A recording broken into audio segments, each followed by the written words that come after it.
In the winter of 1887, Scotland Yard sealed away a case file that would remain classified for over 90 years.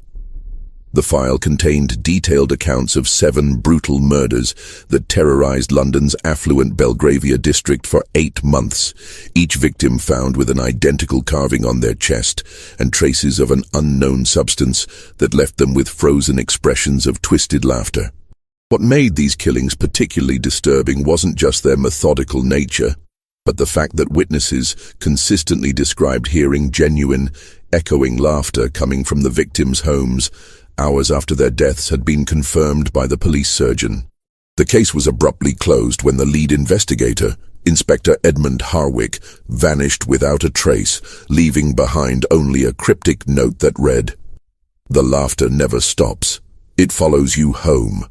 Before we continue with the story of London's most chilling unsolved mystery, make sure to subscribe to our channel and let us know in the comments what country or city you're watching from. Stories like these remind us that darkness can lurk anywhere in history's shadows. What the authorities buried wasn't just evidence of a killer's twisted methodology, but proof of how far Victorian society's elite would go to protect their reputations, even when it meant allowing a murderer to walk free through the fog-shrouded streets of the empire's capital. London in 1887 was the beating heart of the largest empire the world had ever known.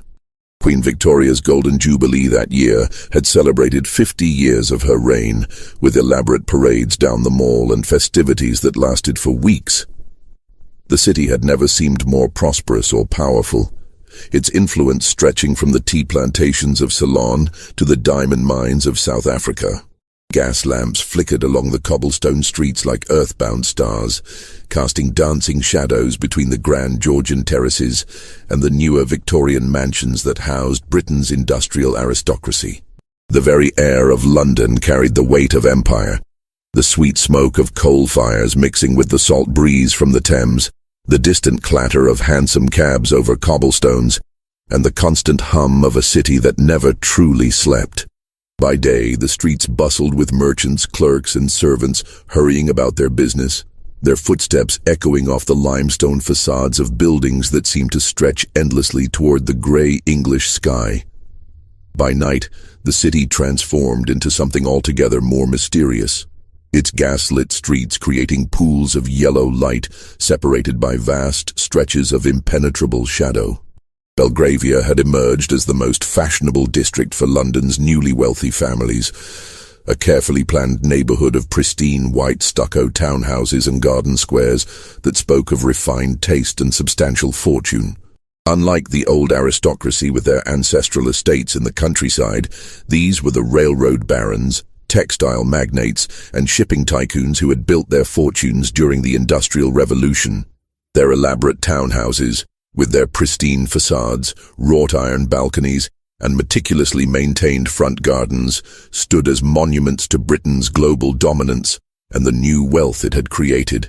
The Harrington family controlled vast cotton mills stretching across Manchester and Lancashire, their factories employing thousands of workers whose labour had built the family fortune.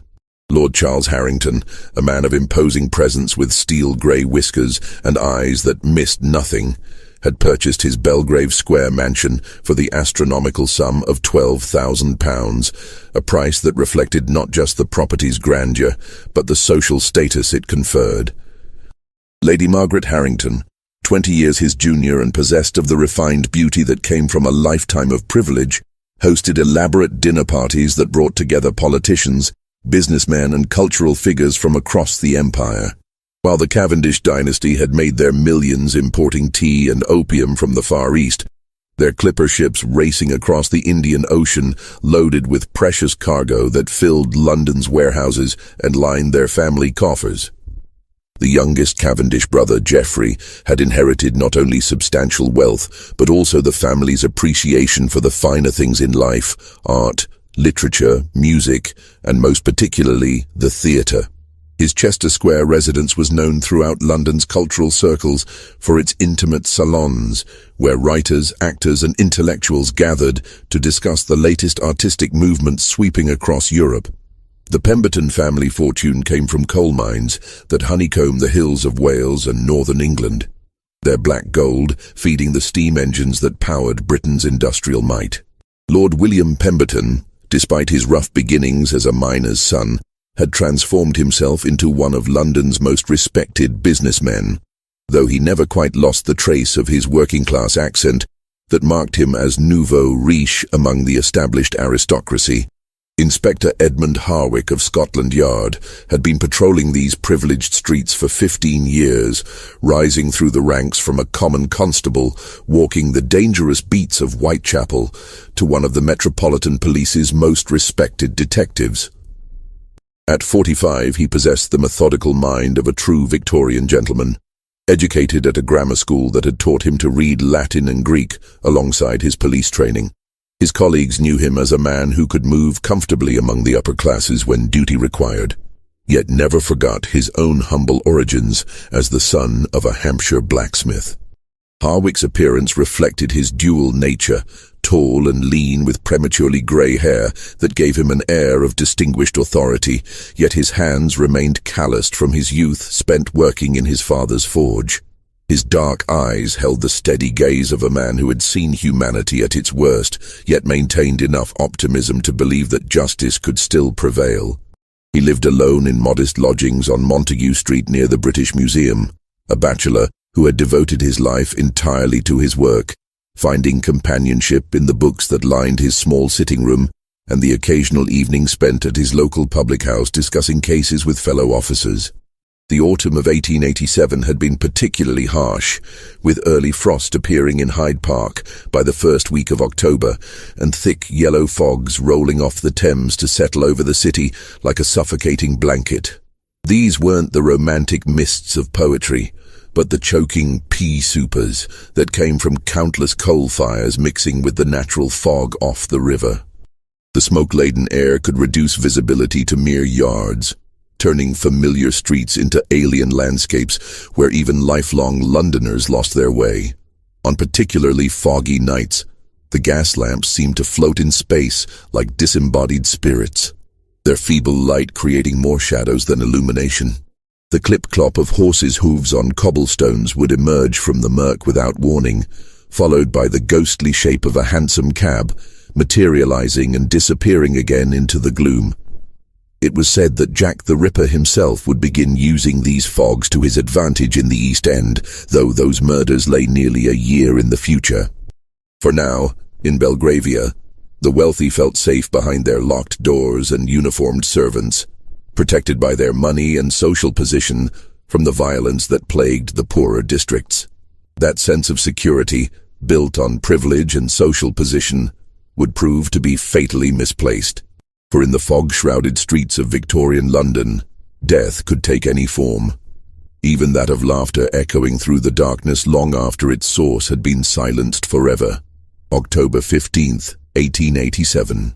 The scream that shattered the pre-dawn quiet on Belgrave Square came from Lady Margaret Harrington, who had returned early from a charity gala at the Royal Opera House to find her front door standing ajar, letting the thick autumn fog swirl through her marble-floored entrance hall like ghostly fingers exploring a tomb. The fog that night had been particularly dense, one of those suffocating London pea-soupers that transformed the familiar into the alien.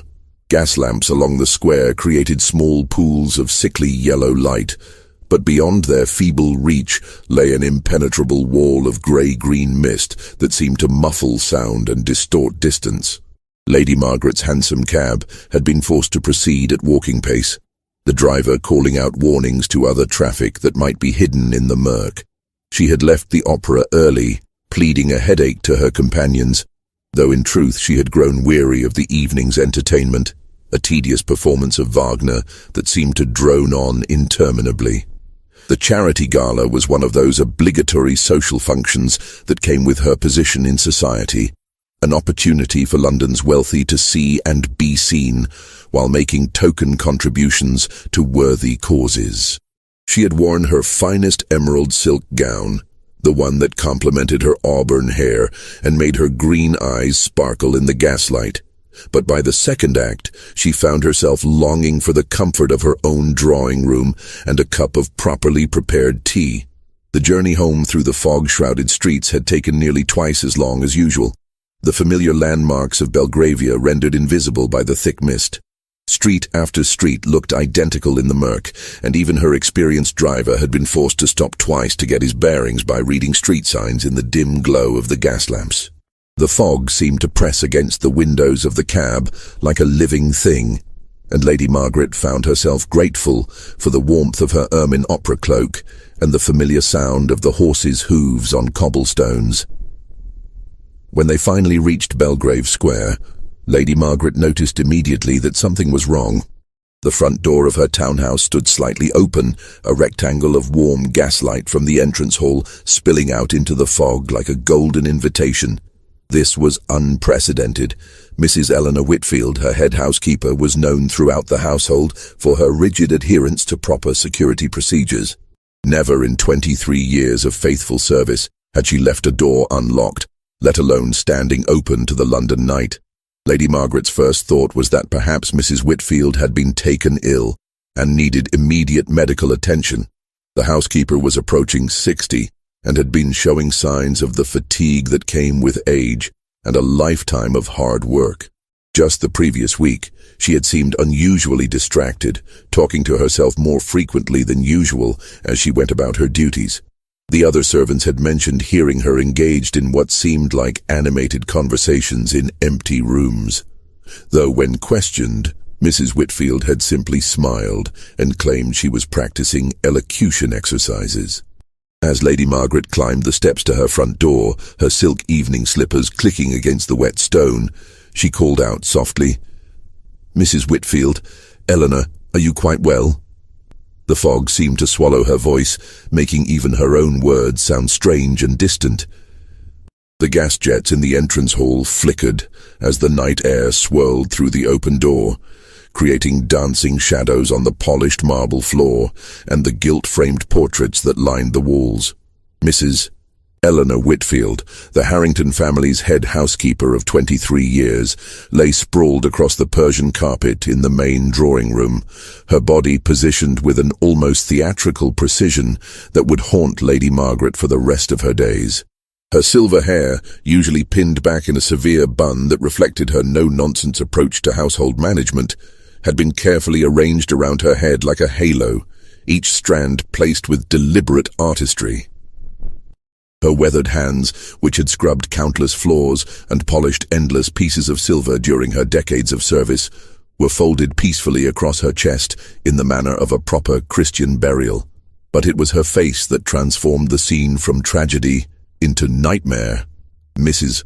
Whitfield's features were frozen in an expression of such genuine, rapturous laughter that it seemed like a mockery of death itself. Her mouth was open wide in what appeared to be a moment of absolute joy, her eyes crinkled with the kind of genuine mirth that usually accompanied the most delightful surprise. The effect was so lifelike that for a moment Lady Margaret actually expected to hear the sound of her housekeeper's distinctive laugh echoing through the drawing room. The room itself showed signs of a violent struggle that contrasted horribly with the victim's peaceful final expression. Furniture had been overturned. A valuable Chinese vase lay shattered near the fireplace, and books from the mahogany shelves were scattered across the floor like fallen leaves.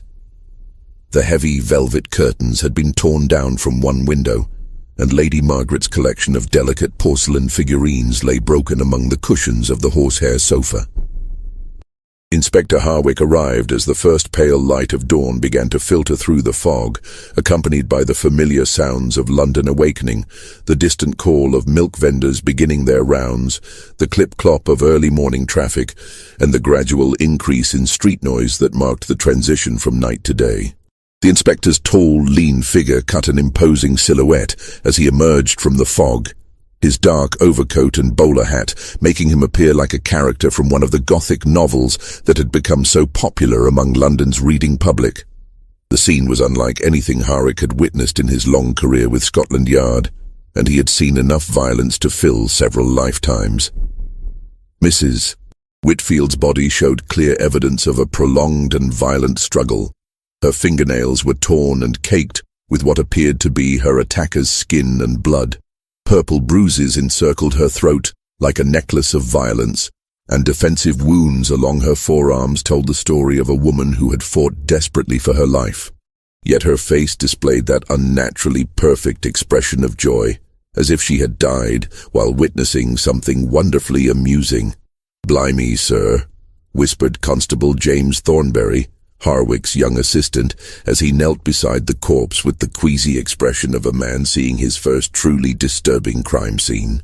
Thornberry was barely 22, fresh from training at Scotland Yard, and still adjusting to the grim realities of police work in Victorian London. "Look at her expression, Inspector. What manner of madman could do such a thing? It's almost as if she died laughing." Inspector Harwick examined the scene with his characteristic attention to detail, moving through the drawing room like a methodical scientist cataloguing evidence. Every overturned piece of furniture, every scattered book, every broken ornament told part of the story of Mrs. Whitfield's final moments. He noted the positioning of the body, the careful arrangement of her hair, the deliberate folding of her hands, all suggesting that the killer had spent considerable time with the victim after her death, staging the scene for maximum psychological impact. The killer had carved a small but precise symbol into the victim's chest, just below her left collarbone, a theatrical mask that combined both comedy and tragedy in a single disturbing image. The kind of mask used in the grand theatres of the West End, where London's cultural elite gathered to see the latest productions by Shaw, Wilde, and other contemporary playwrights. The wound was shallow and clearly made after death, the edges clean and purposeful rather than frenzied. This was intended as the murderer's calling card rather than a fatal blow, a signature that spoke of planning and deliberation rather than sudden violence. But it was the peculiar, cloying scent that permeated the drawing room that troubled Inspector Harwick most deeply. Not the usual odors of death and decay that he had learned to expect at crime scenes, but something almost medicinal, with a sweet undertone that reminded him of the ether used by surgeons at St. Bartholomew's Hospital. Yet this was more complex and deliberately crafted, with layers of different chemical scents that suggested sophisticated knowledge of pharmacology and chemistry. He had encountered similar chemical odors during a case 3 years earlier involving a disgraced physician who had been conducting illegal experiments with anesthetics on charity patients at Bethlehem Royal Hospital. That case had ended with the doctor's suicide and the destruction of his research, but the memory of those strange, sweet smells had lingered in Harwick's mind like an unwelcome ghost. This was different, though. More sophisticated, more purposeful, suggesting someone with advanced knowledge of chemical compounds and their effects on the human body. Lady Margaret Harrington, still wrapped in her ermine opera cloak and trembling despite the warmth from the coal fire that one of the servants had hastily lit, could provide little useful information about the events leading up to the discovery. "I returned from the Royal Opera House shortly after midnight," she explained in her cultured accent, her voice barely above a whisper as she struggled to maintain the composure expected of a woman of her social standing. "We attended a charity gala. Rather a dreadful performance of Wagner's Ring Cycle, if I'm being honest. I pleaded a headache and left early around 11:30. She paused, dabbing at her eyes with a delicate lace handkerchief embroidered with her family's coat of arms. "Eleanor should have been abed hours ago. She was always so proper about keeping to her schedule, retiring each night at precisely 10 o'clock after ensuring that all the doors were locked and the gas jets properly extinguished. She had been with our family since before my marriage to Lord Charles, and never once in all those years had she deviated from her established routines." What Lady Margaret couldn't explain, and what would later become one of the most disturbing aspects of the case, was the strange detail that several neighbours would mention to Inspector Harwick in hushed, nervous tones over the following days. Mrs. Gertrude Pembroke, who lived in the townhouse directly across the square, reported that she had heard the unmistakable sound of a woman's laughter coming from the Harrington residence well past 2 in the morning, hours after the police surgeon had confirmed Mrs. Whitfield's time of death as occurring between 11:30 and midnight. "It was the most peculiar thing, Inspector," Mrs.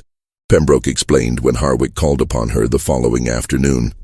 She was a matronly woman in her 60s, the widow of a successful barrister who had left her comfortably situated in one of Belgravia's finest addresses. I was reading in my front sitting room. I suffer from insomnia, you understand, and often find myself unable to sleep until the early morning hours. The fog was so thick that I could barely see across the square, but sound carries strangely on such nights. She settled her ample form more comfortably in her velvet armchair, her fingers nervously working at the fringe of her cashmere shawl. At first I thought perhaps Lady Margaret was entertaining late guests. Sometimes the upper classes keep rather unconventional hours, especially after attending the theatre. But this laughter was different, Inspector. It went on for nearly an hour, the same woman's voice laughing again and again with such joy that it almost made me smile to hear it. Yet there was something unsettling about it as well, something that made me close my curtains and try to put it from my mind.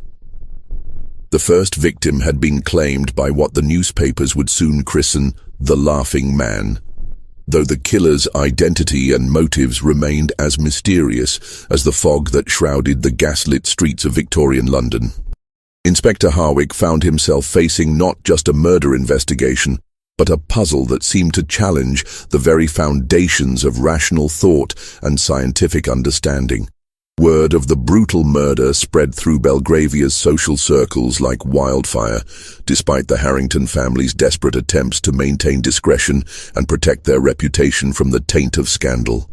Within days, the drawing rooms and private clubs of London's elite buzzed with whispered conversations about the unfortunate incident at the Harrington residence, with each retelling adding new details and wild speculations that bore little resemblance to the actual facts of the case. The Times, ever mindful of its responsibility to London's respectable classes, ran only a brief, carefully worded notice about a domestic tragedy in Belgrave Square, providing just enough information to satisfy public curiosity while avoiding the sensational details that might disturb proper society.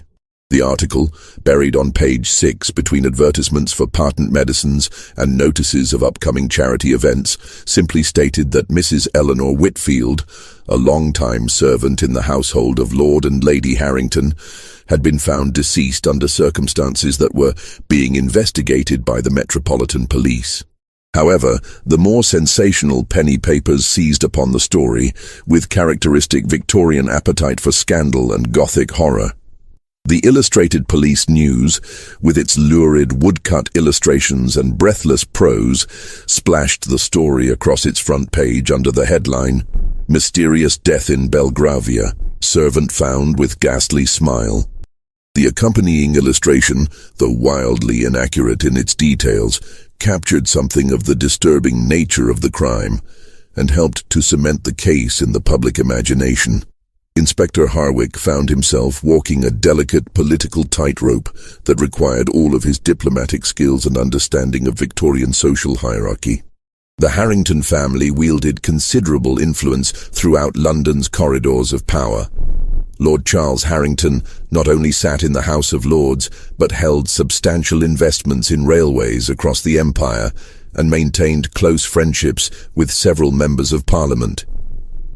A single word from him could end a police career in disgrace, or conversely, launch an ambitious detective toward the upper echelons of Scotland Yard and a comfortable pension.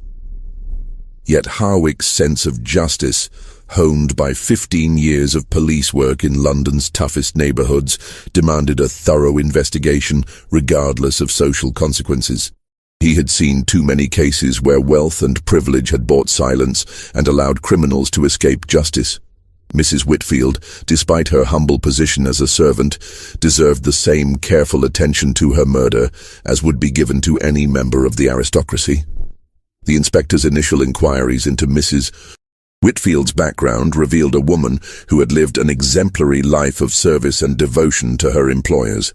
Born Eleanor Caldwell in a small village in Yorkshire, she had come to London as a young woman of 18 to seek employment in one of the capital's grand houses.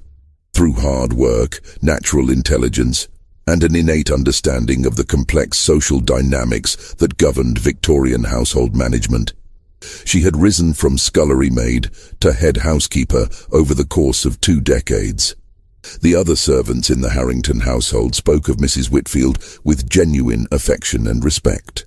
Sarah Pembroke, the young scullery maid whose nervous demeanor reflected the trauma of discovering her superior's body, described a woman who had been both stern taskmaster and benevolent mentor. "She was always fair with us, was Mrs. Whitfield," Sarah explained, her voice barely above a whisper as she twisted her starched white apron between her trembling fingers. "Never raised her voice without cause, and always willing to teach you the proper way of doing things if you showed willing to learn." Thomas Hartwell, the Harrington family's butler and Mrs. Whitfield's closest colleague among the household staff, painted a picture of a woman who took enormous pride in her work and had dedicated her entire adult life to the smooth operation of the household. "She knew every detail of this house, Inspector," he said, his formal bearing softening slightly as he spoke of his departed colleague. "Every piece of silver, every bit of china, every family tradition and social obligation. Lady Margaret relied on her completely, as did Lord Charles. She was more than a servant. She was the heart of this household." Yet despite this glowing testimonial to her character and competence, the servants also revealed that Mrs. Whitfield had displayed some unusual behaviors in the weeks leading up to her death. Several mentioned her increasing tendency to engage in what seemed like elaborate conversations with invisible companions as she went about her daily duties. "She was always one for dramatics, was Mrs. Whitfield," explained Sarah Pembroke, her voice gaining confidence as she warmed to her subject. "Sometimes we'd hear her in the pantry or the wine cellar, doing voices like she was putting on a show for someone. Different characters, you see. Sometimes she'd be speaking like a grand lady, all posh and refined, and then she'd switch to a rough working-class accent, then maybe an Irish brogue or a Scottish burr. Made us laugh, it did, hearing her practice all those different ways of speaking." This theatrical connection intrigued Inspector Harwick, particularly given the theatrical mask carved into the victim's chest and the bizarre expression of joy frozen on her face at the moment of death. He began to see a pattern emerging, though its significance remained unclear. Mrs. Whitfield's interest in theatrical performance, her apparent practice of different accents and characters, and the killer's choice of signature all suggested some connection to London's vibrant theatre community. The inspector decided to expand his investigation into London's theatre world, beginning with the grand playhouses of the West End, where London's cultural elite gathered to see the latest productions by celebrated playwrights like Oscar Wilde, George Bernard Shaw, and the emerging generation of realistic dramatists who were challenging Victorian sensibilities with their frank portrayals of social problems. The West End in 1887 was a tight-knit community where gossip travelled quickly among the performers, stage managers, directors and theatre owners who made their living entertaining Victorian society's appetite for dramatic entertainment.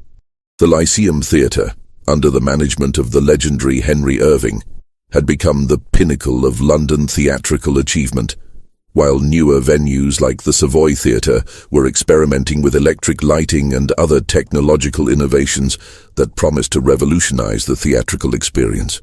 It was during these theatrical inquiries that Inspector Harwick first heard whispers of a mysterious figure who had been frequenting the music halls and legitimate theatres alike.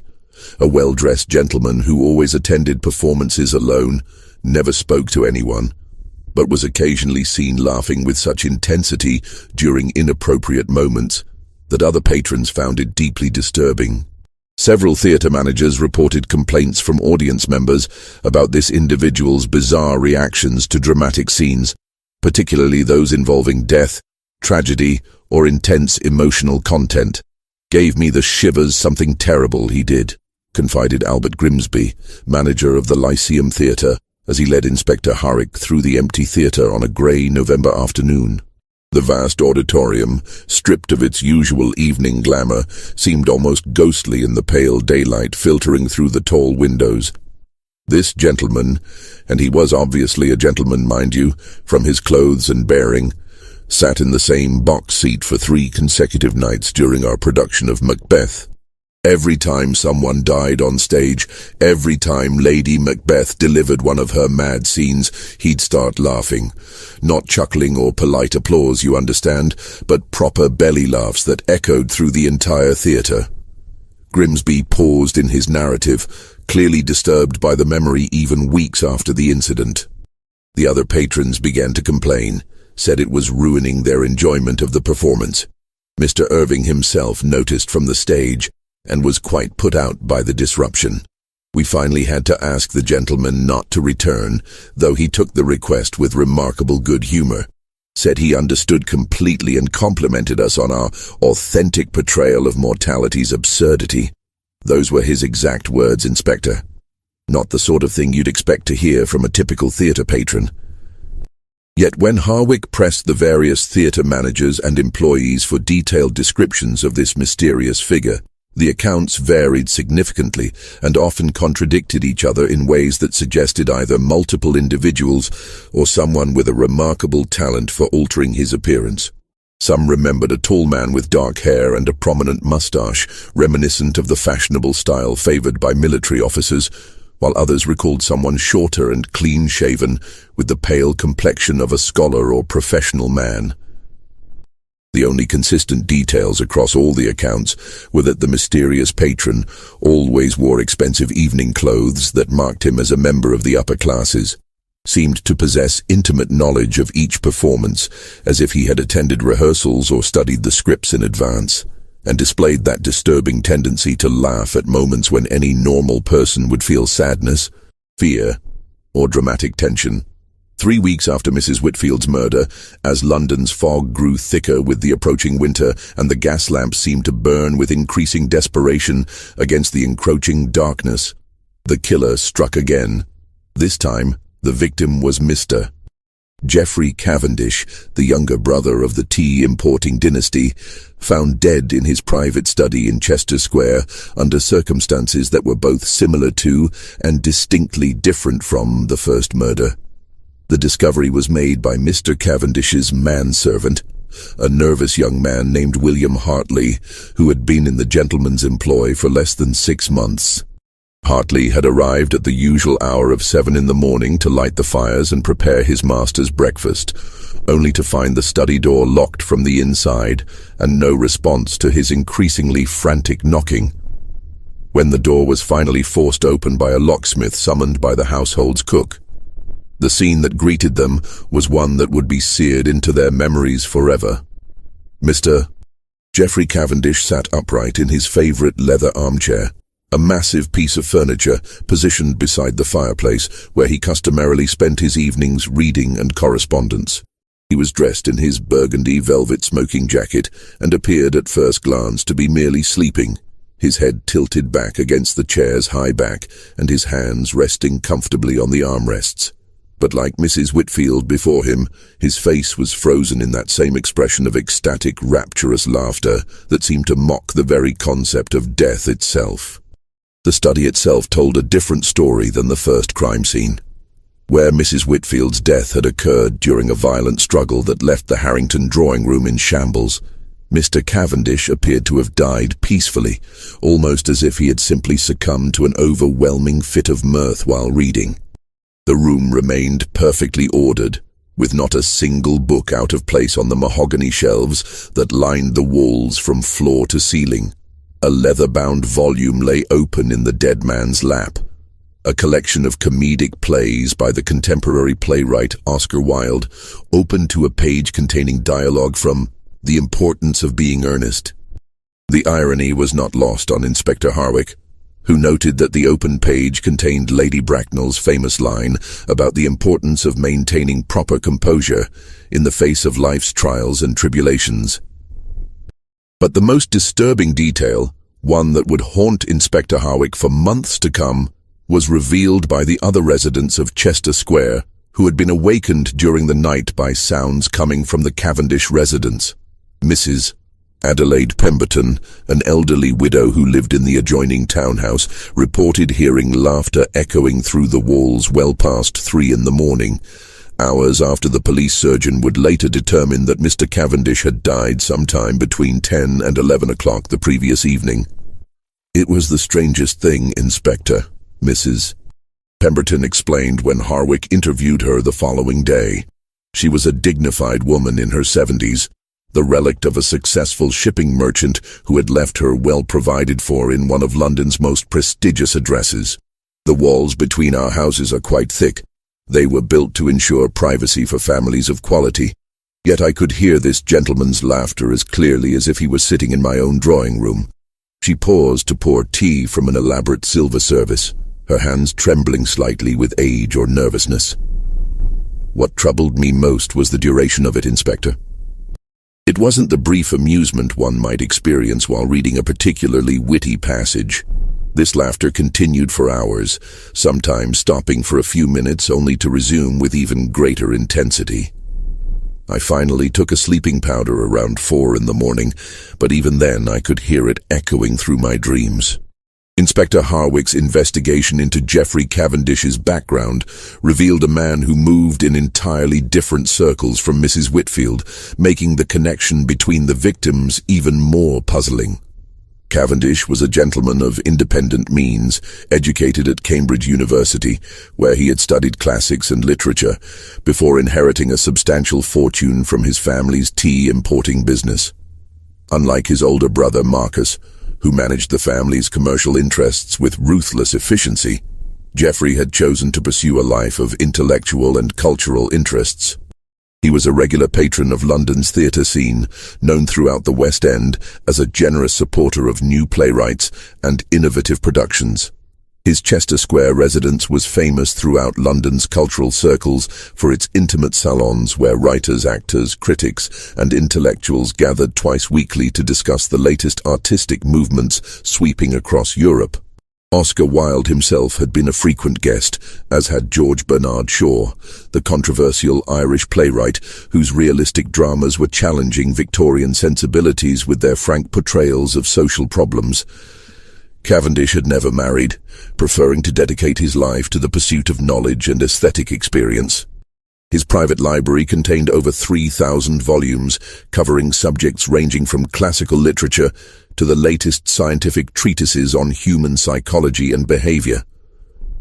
He was known among his circle for his particular interest in the emerging field of psychology, especially theories about the relationship between mental states and physical expression. The connection between Mrs. Whitfield and Mr. Cavendish remained elusive despite Inspector Harwick's increasingly desperate efforts to find common ground between the victims.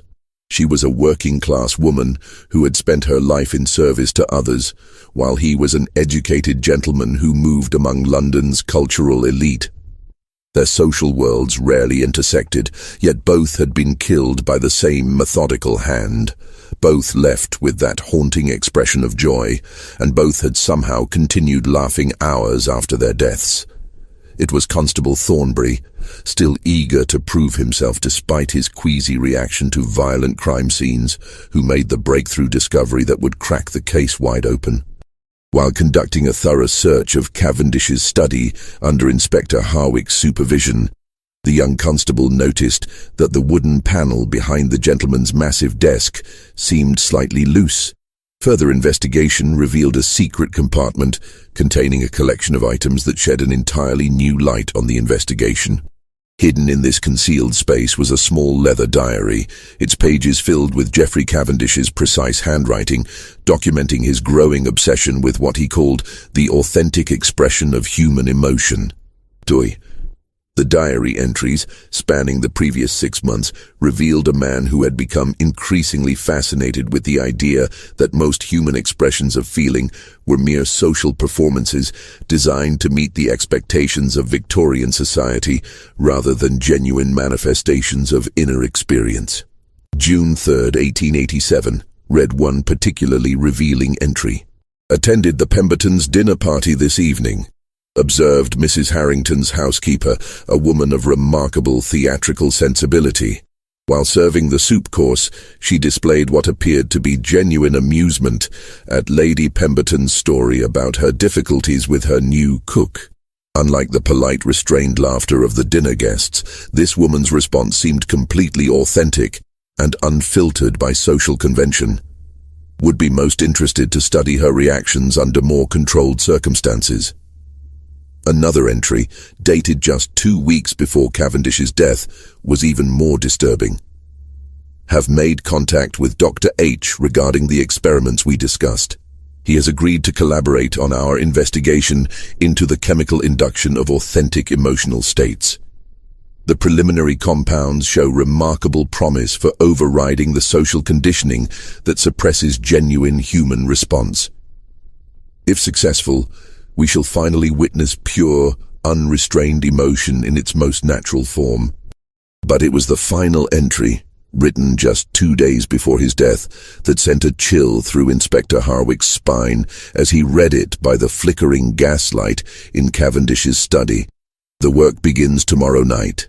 Dr. H has perfected the compound that will allow us to witness genuine human emotion, stripped of all social pretense.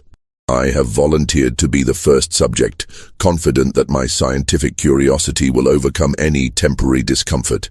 If successful, we shall finally understand what lies beneath the masks we all wear in polite society. The diary revealed that Geoffrey Cavendish had not been a victim at all, but a willing participant in some horrific experiment that had gone catastrophically wrong. But who was this mysterious Dr. H mentioned throughout the entries? And what was the nature of these chemical compounds that could apparently induce such extreme emotional states while simultaneously causing death? Inspector Harwick's mind raced as he considered the implications. If Cavendish had been a willing subject, then Mrs. Whitfield's murder took on an entirely different character. Perhaps she had not been a random victim either, but somehow connected to these experiments in ways that were not yet apparent. The theatrical elements, the carved masks, the frozen expressions of laughter, the continued sounds of mirth hours after death, all suggested a killer with deep knowledge of both chemistry and human psychology. Hidden beneath the diary, Constable Thornbury discovered a collection of correspondence that provided additional clues to the mystery. Letters written in an educated hand and signed only with the initial H discussed complex chemical formulas and theories about the relationship between consciousness and emotional expression. One letter, dated 3 months earlier, was particularly revealing. "My dear Cavendish," it read, "your observations about the artificial nature of social emotion confirm my own research into the chemical basis of human feeling. I believe we are on the verge of a breakthrough that will revolutionize our understanding of consciousness itself. The compounds I have developed can bypass the social conditioning that suppresses authentic response, allowing us to observe pure emotion in its natural state.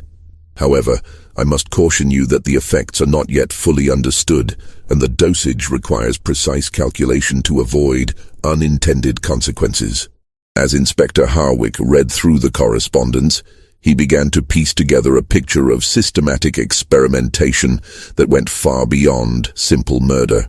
Someone with advanced knowledge of chemistry and psychology had been conducting research into the manipulation of human emotion, using London's unsuspecting population as test subjects. The theatrical elements weren't random signatures, but carefully chosen symbols representing the artificial nature of social performance versus authentic emotional expression. Just when we thought we'd seen it all, the horror in London's most fashionable district intensifies. If this story is giving you chills, share this video with a friend who loves dark mysteries, hit that like button to support our content, and don't forget to subscribe to never miss stories like this. Let's discover together what happens next in this twisted tale of Victorian London. Inspector Harwick realized with growing horror that he was no longer investigating random murders, but systematic human experimentation conducted by someone with sophisticated knowledge of chemistry and psychology.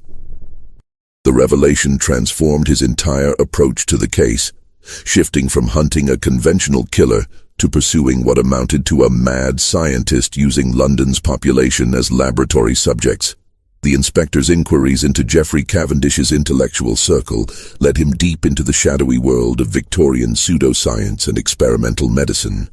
London, in 1887, was a hotbed of scientific innovation and speculation, where legitimate research often blurred with quackery, and where ambitious men pushed the boundaries of ethical experimentation in pursuit of fame and discovery. Cavendish had been a member of several intellectual societies that met regularly in the private rooms of gentlemen's clubs throughout London. The Athenaeum Club, with its imposing neoclassical facade overlooking Pall Mall, served as headquarters for the Royal Geographic Society and attracted the most distinguished men of science and letters in the empire. But it was the smaller, more specialized groups that caught Inspector Harwick's attention. Organizations like the Society for Psychical Research and the London Anthropological Institute, where the latest theories about human consciousness and behavior were debated with passionate intensity. Among the regular attendees at these gatherings was Dr. Sebastian Hartwell, a former physician who had been stripped of his medical license 3 years earlier following accusations of conducting unauthorized experiments on patients at Bethlehem Royal Hospital. The infamous Bedlam Asylum, where London's mentally ill were confined under conditions that would have shocked even the callous sensibilities of Victorian society. Dr. Hartwell's fall from grace had been spectacular and well documented in the medical journals of the day. Once considered one of London's most promising young physicians, with a practice in fashionable Harley Street and a reputation for innovative treatments of nervous disorders, he had gradually become obsessed with the physical manifestations of mental states. His research had focused particularly on the facial expressions that accompanied extreme emotions, and he had developed increasingly controversial theories about the possibility of chemically inducing specific psychological states. Hartwell was brilliant, I'll give him that, explained Professor Marcus Rothwell of University College London when Inspector Harwick tracked him down to his cluttered office overlooking Gower Street. Rothwell was himself a respected researcher in the emerging field of experimental psychology and had known Hartwell during their student days at Edinburgh University. But he was utterly without moral constraints when it came to his research. He believed that true scientific progress required experimentation that pushed beyond the boundaries of conventional ethics. The professor paused to clean his spectacles, his scholarly demeanor troubled by memories of his former colleagues' descent into scientific obsession. Hartwell spoke often of developing chemical compounds that could induce specific emotional states while keeping the subject conscious and aware. He was particularly interested in the expression of joy and laughter, believing that genuine happiness was the most difficult emotion to produce artificially. His goal was to create what he called pure emotional experience, stripped of all social conditioning and conscious control. When Inspector Harwick attempted to locate Dr. Hartwell, he discovered that the man had vanished from his modest lodgings in Bloomsbury several weeks earlier, leaving behind only a collection of disturbing notebooks filled with detailed anatomical drawings of facial muscles and chemical formulas that seemed designed to affect the human nervous system. The landlady, Mrs. Agnes Butterworth, reported that her tenant had been conducting strange experiments in his rooms, often working late into the night with chemical apparatus that filled the boarding house with unusual odors. Strange gentleman he was, Mrs. Butterworth explained, as she led Inspector Harwick through the empty rooms that had served as Dr. Hartwell's laboratory and living quarters. Always polite and paid his rent promptly, but there were such peculiar smells coming from his rooms at all hours. Sweet chemical odors that made your eyes water, and sometimes sounds like someone practicing speeches or theatrical performances. The rooms themselves provided disturbing evidence of the scope of Dr. Hartwell's research. Hidden behind a false wall, Inspector Harwick discovered a complete chemical laboratory equipped with glass retorts, heating apparatus, and an extensive collection of bottles containing various powders and liquids. Most troubling were the detailed notes describing experiments with different chemical combinations and their effects on human subjects. though the identity of these subjects remained unclear. One notebook contained precise measurements and observations that chilled Inspector Harwick to the bone. Subject displays involuntary laughter, beginning approximately 15 minutes after administration. Expression becomes increasingly intense over next 30 minutes, reaching peak euphoria at 45-minute mark. Subject remains conscious throughout process but appears unable to control facial muscles or vocalization. Effect persists for approximately 6 hours after cessation of vital functions, suggesting compound affects nervous system on fundamental level. The inspector's sense of urgency intensified when he learned that several more members of Belgravia's elite had reported disturbing incidents in recent days. Lady Victoria Pemberton, the widow who lived near the Cavendish residence, had discovered clear evidence that someone had been in her house during her absence the previous week. Though nothing had been stolen, several items had been moved and rearranged in ways that suggested systematic searching. "It was the most unsettling thing, Inspector," Lady Pemberton explained as she served tea in her elegant morning room overlooking Chester Square. "I returned from visiting my sister in Brighton to find that someone had been through my private papers. Nothing was missing, you understand, but my desk had been searched and my personal correspondence had been read. Most disturbing of all, several books from my library were missing, all volumes dealing with theatrical performance and the expression of emotion. Lord Hamilton Fairfax, whose mansion on Eaton Square housed one of London's finest private libraries, reported a similar incident. His study had been entered and ransacked, though the intruder had shown remarkable selectivity in what they chose to examine. The fellow seemed to know exactly what he was looking for," Lord Fairfax explained to Inspector Harwick. "He ignored the valuable first editions and rare manuscripts that would have been worth a fortune to any common thief. Instead, he took only books dealing with psychology, anatomy, and theatrical performance, most peculiar behavior for a burglar. But it was Mrs. Charlotte Bramwell's experience that provided the most chilling evidence of the killer's methodical approach. The widow of a successful solicitor, Mrs. Bramwell lived alone except for her household staff in a grand townhouse on Belgrave Square, directly across from the Harrington residence where the first murder had occurred. For the past 2 weeks, she had noticed a well-dressed gentleman watching her house from the shadows across the street, always disappearing when she attempted to get a better look at him. "He seemed to be studying the house, Inspector," she explained, her voice trembling with suppressed fear. "Not like a common burglar looking for an opportunity, but more like someone making careful observations for a specific purpose. I began to feel like a specimen being examined under a microscope." Mrs. Bramwell's description of her mysterious observer matched some of the accounts given by theater managers about the strange patron who laughed inappropriately during dramatic performances. A tall, well-dressed gentleman with the bearing of an educated man, but something unsettling in his manner that made people uncomfortable without being able to identify exactly what disturbed them. Inspector Harwick realized that all of these individuals, Lady Pemberton, Lord Fairfax, and Mrs. Bramwell, shared a crucial connection that chilled him to the bone. They had each attended the same series of lectures on the science of human expression, given by Dr. Sebastian Hartwell at the Royal Institution earlier that year, before his research had been exposed and his medical license revoked. The pattern became even more ominous when Harwick discovered that both Mrs. Whitfield and Geoffrey Cavendish had also attended those same lectures. Mrs. Whitfield, despite her position as a servant, had somehow gained access to the scientific presentations, while Cavendish had been a regular attendee who often engaged the lecturer in detailed discussions after each session. The lectures had been advertised as an exploration of the latest scientific understanding of human emotion and its physical manifestations, drawing audiences from London's intellectual and cultural elite. Dr.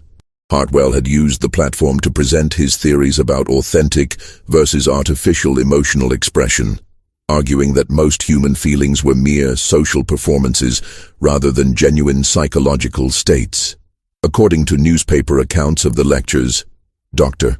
Hartwell had been particularly persuasive in his argument that true scientific understanding of human nature required the study of emotion in its pure, unfiltered form.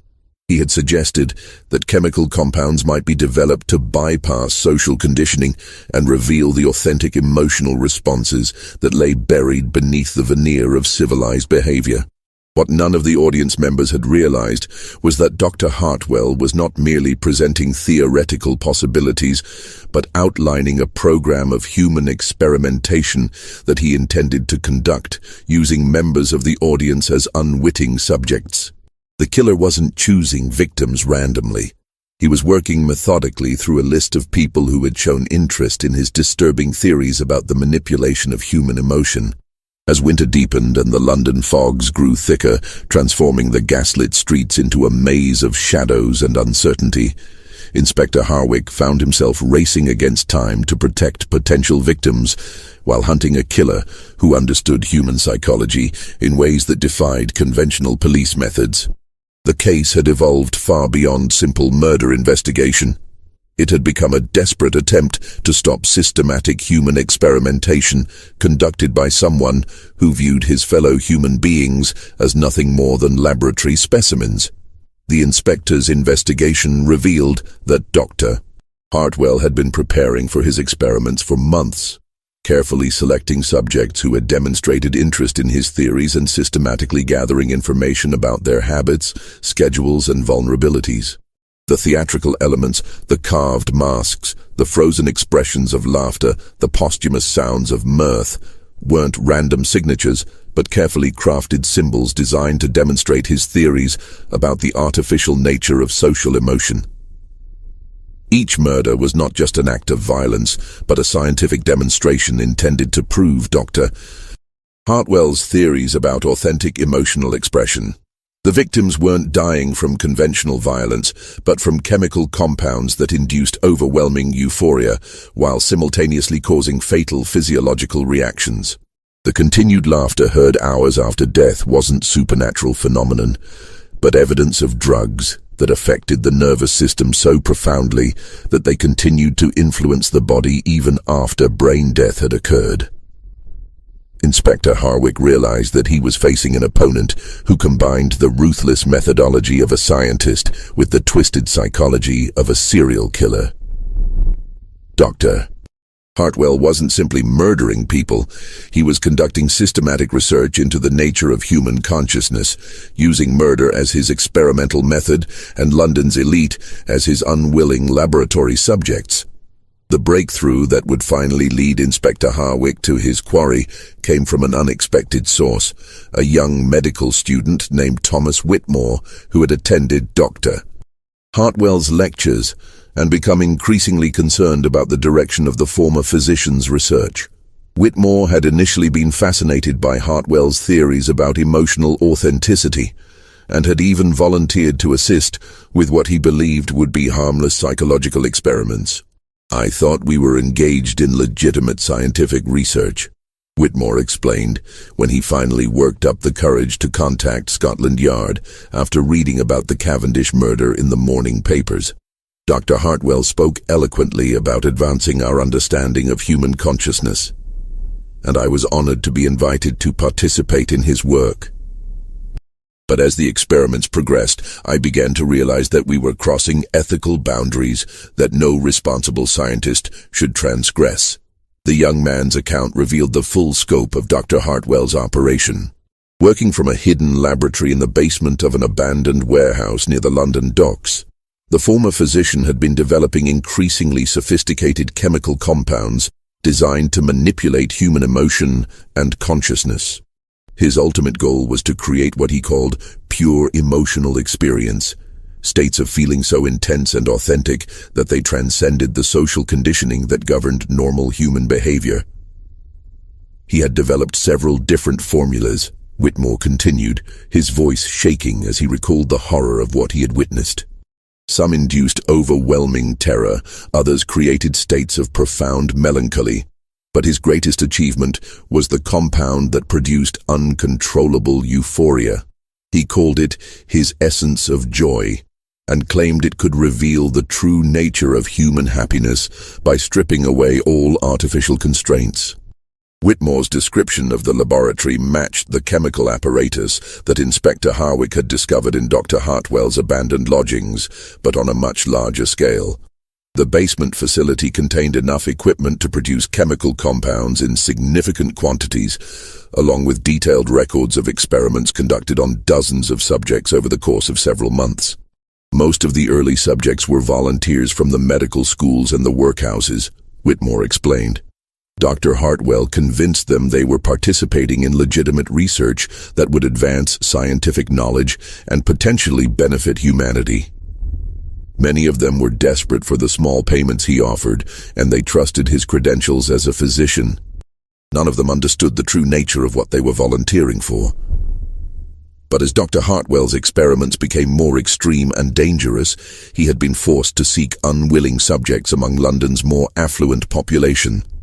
The attendees of his lectures at the Royal Institution represented the perfect combination of intellectual curiosity and social vulnerability. Educated individuals who would appreciate the scientific significance of his work while possessing the social standing that would ensure their deaths received proper attention from the authorities.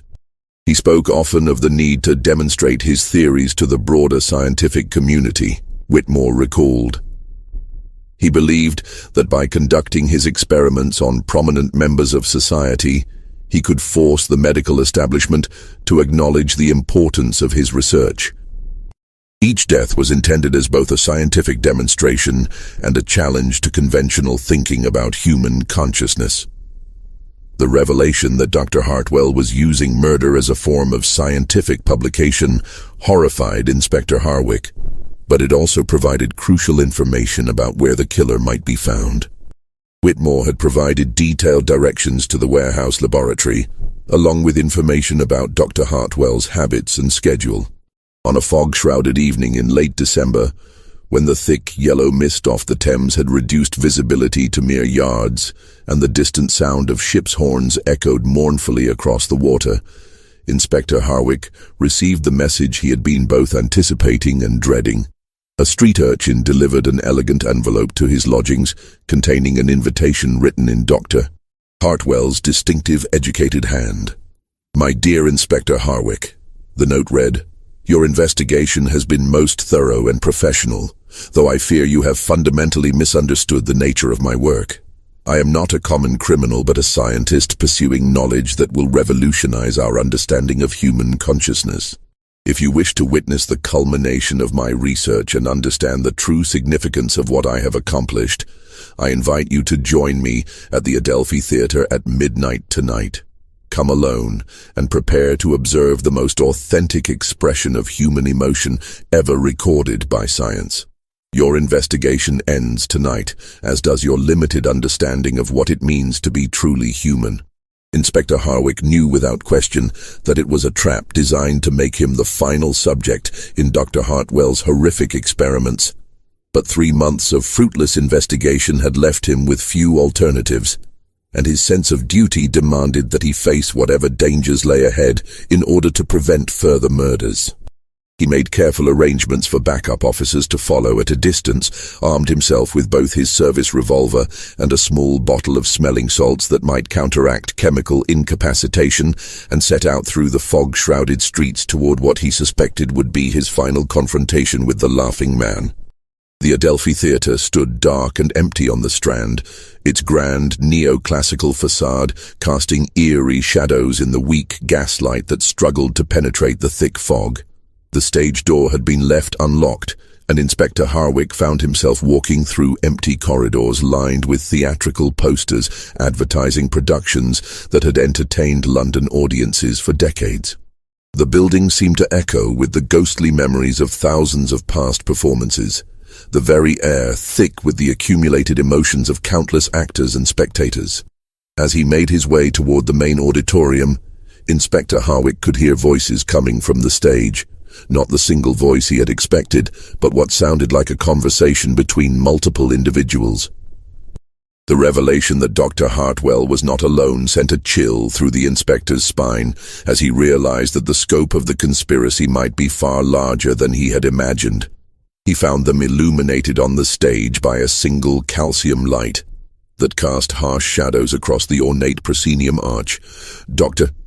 Sebastian Hartwell standing center stage like a lecturer addressing an invisible audience, and beside him, very much alive despite the official reports of his death, Geoffrey Cavendish.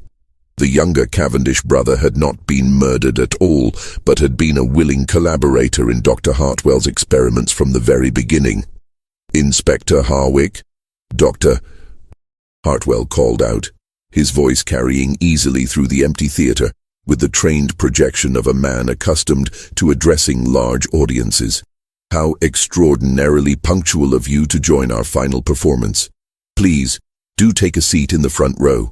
You'll want to observe the proceedings closely, as they represent the culmination of years of scientific research into the nature of authentic human emotion.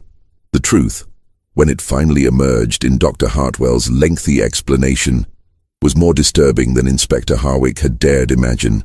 The former physician and Geoffrey Cavendish had been collaborating for over 2 years on a comprehensive program of human experimentation designed to create and study genuine emotional states under laboratory conditions. What had begun as theoretical discussions about the artificial nature of social emotion had gradually evolved into systematic murder disguised as scientific research. "The beauty of our methodology, Inspector, lies in its precision and elegance," explained Cavendish, with the chilling academic detachment of a university lecturer discussing a particularly interesting specimen. "We have succeeded in developing chemical compounds that can induce any desired emotional state while maintaining the subject's complete consciousness and awareness. Mrs. Whitfield died experiencing pure, unfiltered joy, not the polite happiness expected in social situations, but authentic euphoria divorced from any external circumstances." Dr. Hartwell stepped forward to the edge of the stage, his movements precise and calculated like a surgeon preparing for a delicate operation. "Each subject has provided invaluable data about the physiological manifestations of extreme emotion. We have mapped the exact facial muscle contractions that accompany genuine terror, authentic sorrow, and, our greatest achievement, pure joy, unconstrained by social conditioning. The continued vocalizations heard after clinical death represent evidence that our compounds affect consciousness at levels far deeper than previously thought possible." The theatrical mask carved into each victim's chest, Inspector Harwick now understood, represented Dr. Hartwell's belief that all normal human emotion was mere performance, a social mask worn to meet the expectations of civilized society. Only through his chemical interventions could authentic feeling be revealed, stripped of the artificial constraints that governed proper Victorian behavior. "But you have made one crucial error in your investigation, Inspector," Dr. Hartwell continued, his voice taking on the tone of a professor correcting a promising but misguided student. "You have assumed that we selected our subjects randomly from my lecture attendees, when in fact, each death has been carefully orchestrated to create the perfect conditions for our ultimate experiment, the induction of authentic terror in someone who believes himself to be in control of the situation." The full horror of the trap became clear as Dr. Hartwell revealed that Inspector Harwick had not stumbled upon the killer's lair through clever detective work, but had been systematically manipulated into becoming the final test subject in their series of experiments. Every clue discovered, every witness statement recorded, every piece of evidence uncovered had been carefully planted to lead him to this moment in this place.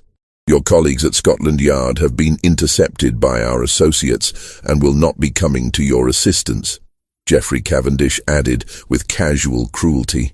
"We required a subject of exceptional intelligence and emotional control for our final demonstration, and your reputation for methodical investigation made you the perfect candidate. Your final moments will provide invaluable data about the physiological manifestations of extreme fear in a trained professional accustomed to dangerous situations."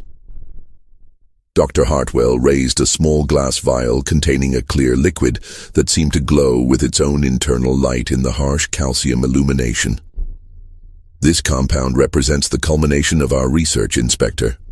Unlike the euphoria-inducing chemical we used on our previous subjects, this formulation will allow you to experience pure, undiluted terror while remaining completely conscious and aware of every sensation.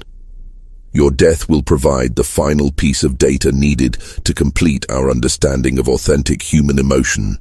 But Inspector Harwick had survived 15 years of police work in London's most dangerous neighborhoods by never underestimating his opponents and always maintaining multiple escape plans. As Doctor, Hartwell descended from the stage with Geoffrey Cavendish close behind.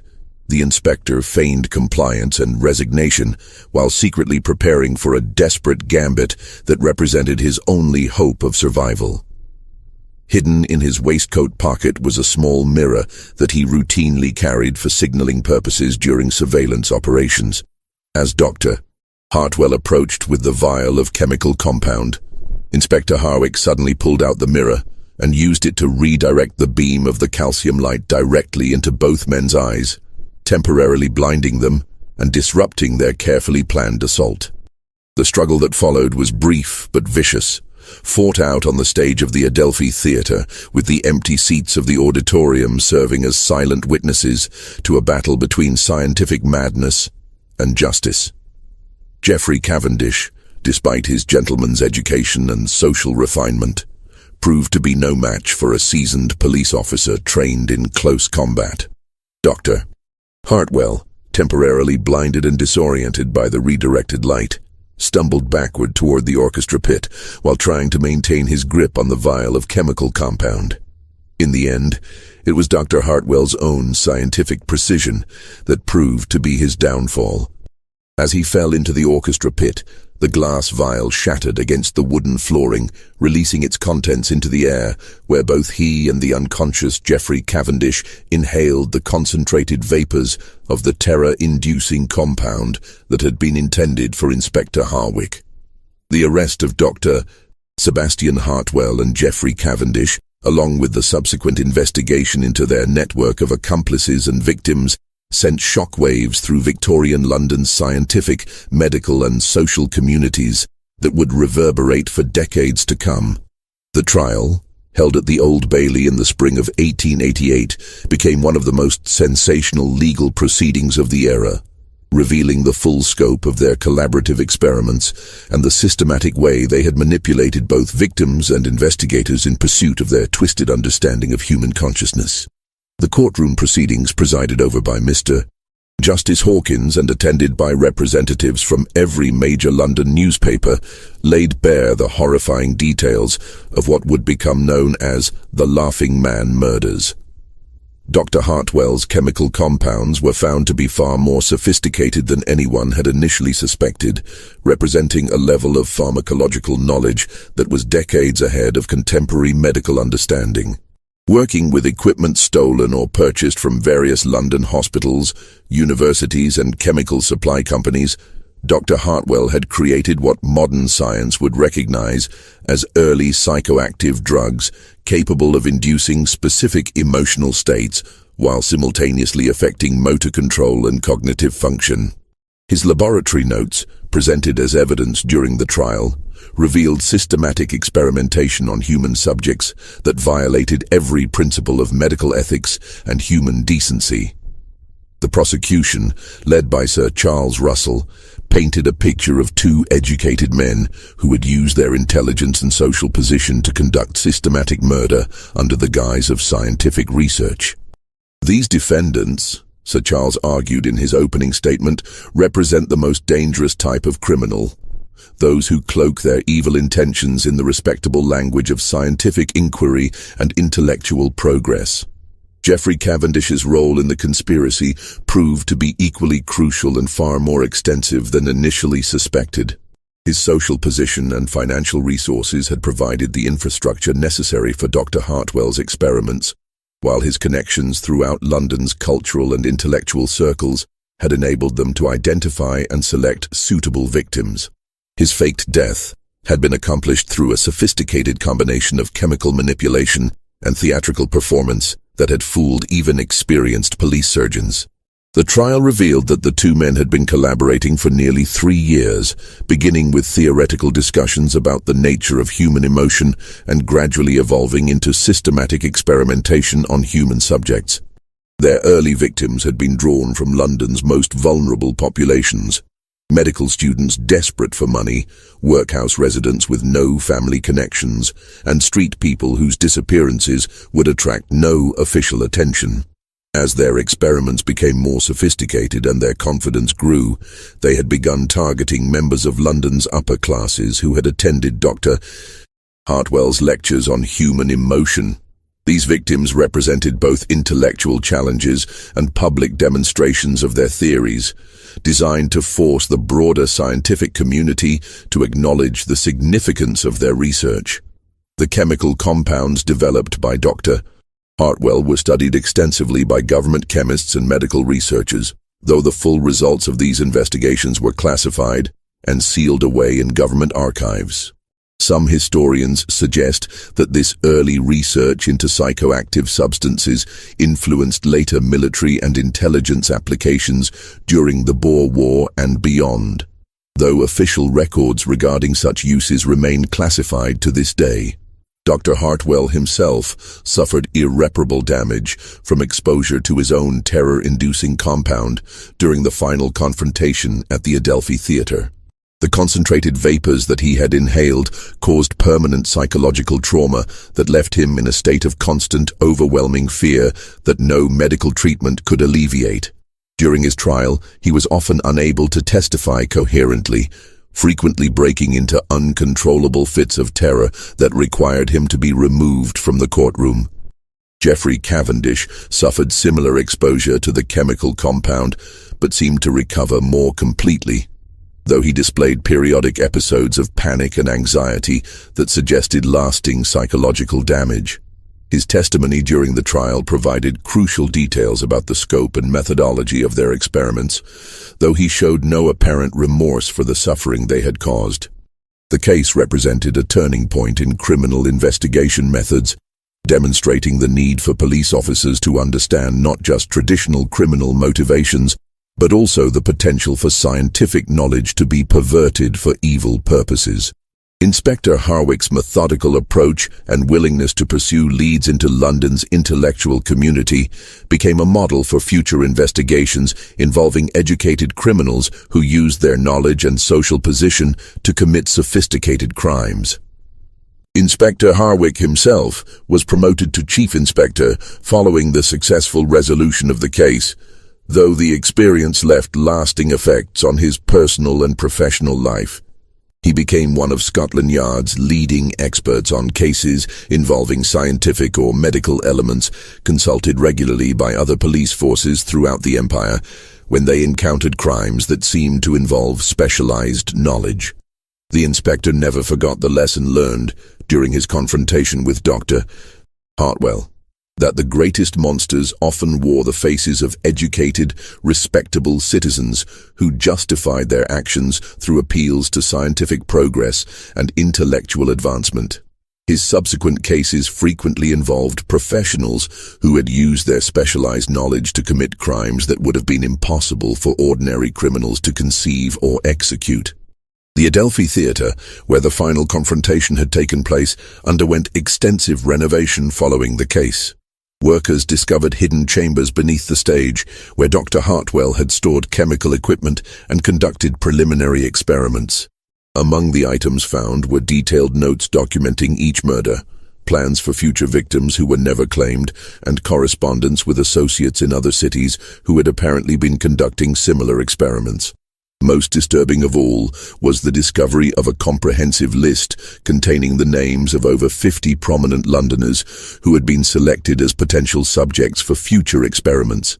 The list included members of parliament, judges, university professors, successful businessmen, and cultural figures whose deaths would have sent shockwaves through British society. Only Inspector Harwick's successful intervention had prevented what could have become a systematic campaign of terror against London's intellectual and social elite. The warehouse laboratory near the London docks was found to contain evidence of experiments conducted on dozens of victims whose identities were never fully established. Human remains discovered in acid baths and chemical storage tanks suggested that Dr. Hartwell and his associates had been conducting their research for far longer than anyone had initially suspected, with some evidence pointing to experimental activities dating back nearly 5 years. The full extent of their network of accomplices was never completely uncovered, despite extensive investigations by Scotland Yard and other government agencies. Several individuals connected to the case disappeared before they could be arrested, suggesting that the conspiracy had ramifications that extended far beyond London and possibly into other countries where similar experimental programs might have been established. Dr. Sebastian Hartwell was sentenced to death by hanging, though the sentence was later commuted to life imprisonment in Broadmoor Criminal Lunatic Asylum due to his obvious mental incapacity resulting from exposure to his own chemical compounds.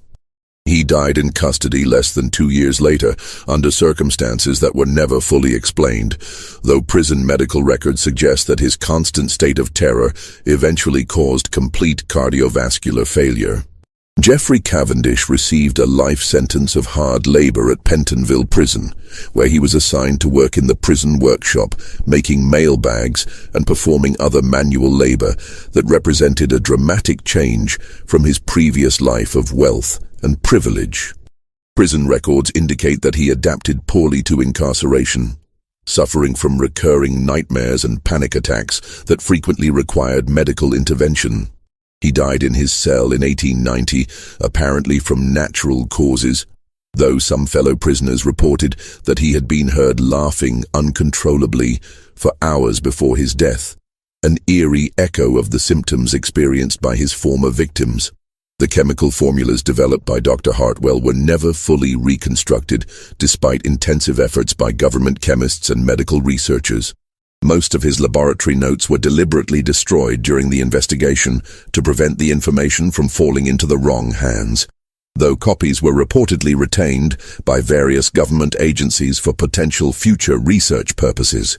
The case of the Laughing Man murders became a cautionary tale about the dangers of unregulated scientific experimentation and the potential for educated individuals to justify horrific crimes through appeals to intellectual progress. It influenced the development of new regulations governing medical research and contributed to the establishment of ethical guidelines that would eventually evolve into modern standards for human experimentation. Inspector Harwick's investigation methods were studied and emulated by police forces throughout the British Empire and beyond, contributing to the development of modern criminal investigation techniques that emphasize the importance of understanding the psychology and methodology of educated criminals. His detailed case notes became required reading at police training academies and influenced a generation of detectives who faced increasingly sophisticated criminal enterprises. The social impact of the case extended far beyond the immediate circle of victims and their families. London's intellectual community was forced to confront the uncomfortable reality that scientific progress was not inherently virtuous and that education and social position provided no guarantee of moral behavior. The case contributed to growing skepticism about unregulated scientific research and helped fuel public support for increased oversight of medical and psychological experimentation.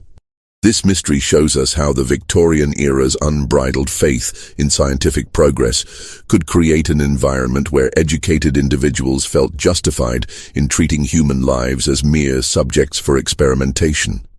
The pursuit of knowledge, divorced from moral consideration and ethical constraints, led to crimes that were far more horrifying than any committed by ordinary criminals motivated by greed or passion. The case reminds us that the most dangerous individuals are often those who possess the intelligence and education to rationalize their evil actions through appeals to higher purposes. Dr.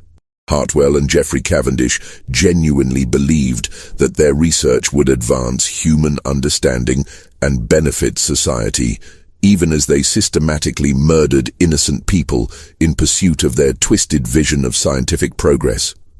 What do you think of this story? Do you believe that all the victims were discovered, or might there have been others whose deaths were never connected to Dr. Hartwell's experiments? The systematic nature of their research and the evidence of a broader network of accomplices suggests that the true scope of their crimes may never be fully known. Leave your comment below with your thoughts about this dark chapter in Victorian London's history. If you enjoyed this chilling tale from the gaslit streets of 1887 London and want more horror stories like this, subscribe to our channel, hit the notification bell, and share with someone who loves historical mysteries. The fog-shrouded world of Victorian London holds many more secrets waiting to be uncovered, and we'll continue exploring the darkest corners of history where science and madness intersected in ways that still haunt us today. See you in the next video.